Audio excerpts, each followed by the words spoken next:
datang kembali di channel saya Luaha Matematika. Untuk video kali ini kita akan belajar bersama materi kelas 4 bab 1 pecahan. Dan terlebih dahulu mari kita kenal dulu bentuk dari pecahan, mengenal bentuk pecahan. Oke, pecahan yang akan kita bahas untuk kali ini itu pecahan biasa. Yang mana bentuk pecahan biasa ini adalah pembilang per penyebut. Artinya pembilangnya yang berada di atas, kemudian yang ada di bawah ini adalah penyebutnya. Oke, untuk lebih jelasnya lagi mari kita bahas atau mari kita perhatikan salah satu bilangan pecahan di bawah ini, yaitu bilangan pecahannya 2/7. Nah, sekarang mari kita tentukan yang manakah pembilangnya dan yang manakah penyebutnya. Oke, untuk selanjutnya perhatikan yang bilangan 2. Bilangan 2 ini berada di atas. Yang sama posisi dengan dia yaitu adalah pembilang. Maka 2 ini sebagai pembilangnya. Kemudian 7. 7 ini kan berada di bawah. Yang satu posisi dengan dia yaitu penyebut. Maka 7 ini disebut sebagai penyebut. Kemudian untuk lebih jelasnya lagi, perhatikan bilangan pecahan yang kedua ini yaitu 5/9. 5/9 ini mari kita lagi tentukan yang manakah pembilangnya dan yang manakah penyebutnya. Sama dengan cara menentukan penyebut dari 2/7, yang mana 5 ini disebut sebagai pembilangnya, kemudian 9 ini disebut sebagai penyebut. Apakah kalian sudah bisa menentukan yang manakah pembilangnya dan yang manakah penyebutnya? Baik, untuk lebih jelasnya lagi mari kita bahas bagaimana cara mengubah masalah sehari-hari menjadi bentuk pecahan matematika. Coba diperhatikan soal cerita di bawah ini. Soalnya yaitu seorang siswa bernama Budi membeli coklat Silver Queen. Coklat tersebut sudah terpotong menjadi 7 bagian sama besar. Kemudian Budi memberikan 2 potong coklat tersebut kepada adiknya. Jadi sisa coklat yang dimiliki si Budi yaitu 5. Pertanyaan yang nomor 1, buatlah bentuk pecahan matematika coklat yang diberikan Budi kepada adiknya. Kemudian pertanyaan yang nomor 2 itu, buatlah bentuk pecahan matematika sisa coklat Budi. Artinya setelah ia berikan kepada adiknya, berapa lagi sisa coklatnya. Oke. Untuk menjawab kedua pertanyaan ini, mari kita simak penjelasannya atau penyelesaiannya. Oke. Pertama kita jawab soal yang nomor 1, yang mana coklat si Budi tadi ada 7 potong ya kan. Maka misalkan coklat Silver Queen milik si Budi itu inilah dia.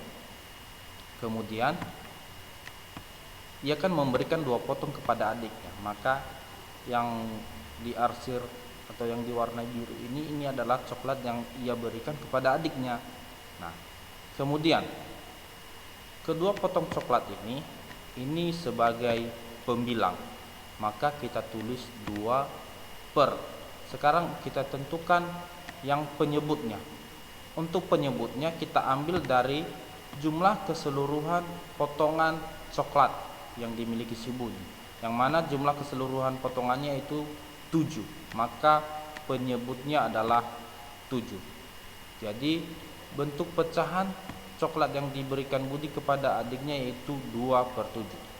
Jadi terjawab sudah soal nomor 1, pertanyaan nomor 1. Sekarang kita jawab soal pertanyaan nomor 2, yang mana pertanyaannya itu bentuk pecahan dari sisa coklat milik si Budi.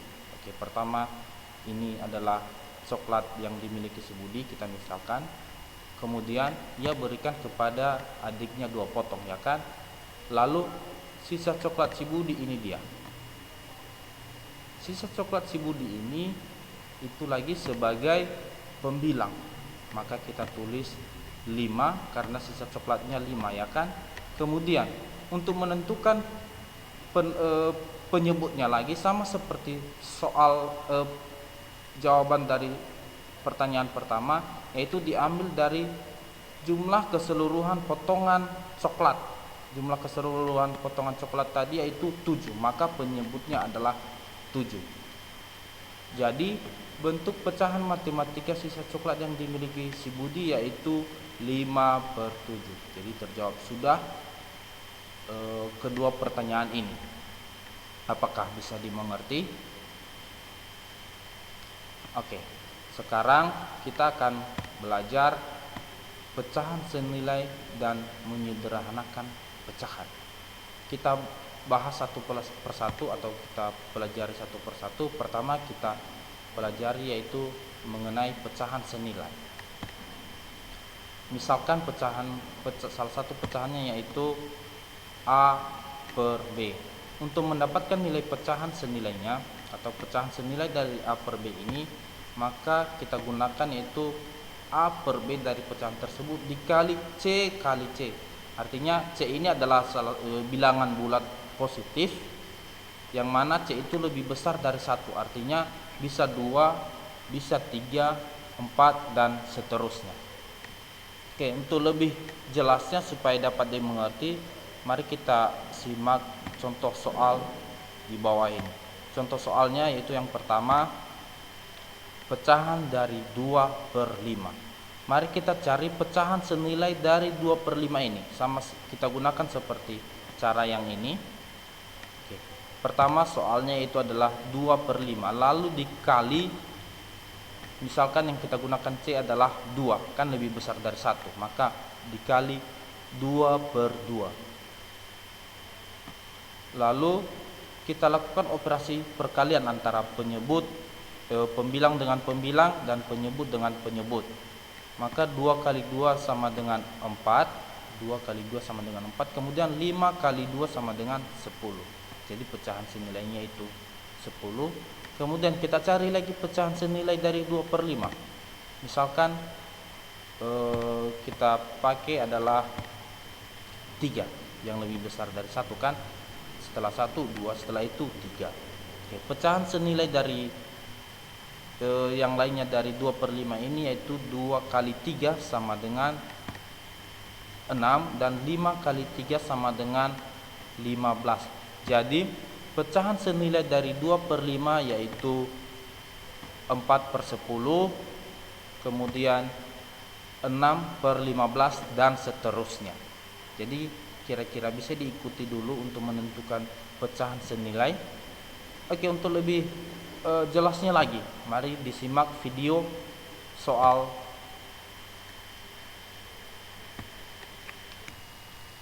mohon maaf ada sedikit gangguan. Oke, kita bahas soal yang nomor 2. Contoh soal yang nomor 2 yaitu misalkan pecahan dari 3/4. Kita cari pecahan senilai dari 3/4. Caranya seperti penyelesaian nomor 1, yang mana soalnya tadi adalah 3/4, lalu dikali 2/2. Hasilnya yaitu 6/8. 6 ini didapat dari hasil perkalian antara pembilang dan pembilang, kemudian penyebut kali penyebut. Hasilnya itu 6/8. Kemudian kita cari lagi pecahan senilai dari 3/4, yang mana 3/4 ini kita kalikan 3/3. Maka 3 kali 3 sama dengan 9 dan 4 kali 3 sama dengan 12. Jadi pecahan yang senilai dari 3/4 yaitu 6/8, kemudian 9/12 dan selanjutnya. Masih banyak lagi ya pecahan senilai, namun kita ambil saja untuk pembelajaran kita hanya 2 dan 3. Jadi sekian video pembelajaran kita kali ini, dan apabila ada yang kurang dimengerti silahkan ditanyakan. Sebelum kita akhiri video ini, sebelum saya akhiri video pembelajaran kita ini, kepada teman-teman yang baru menonton video ini supaya memberikan dukungan dengan cara subscribe, like video ini, kemudian jika ada yang ditanyakan silahkan ditanyakan. Terima kasih.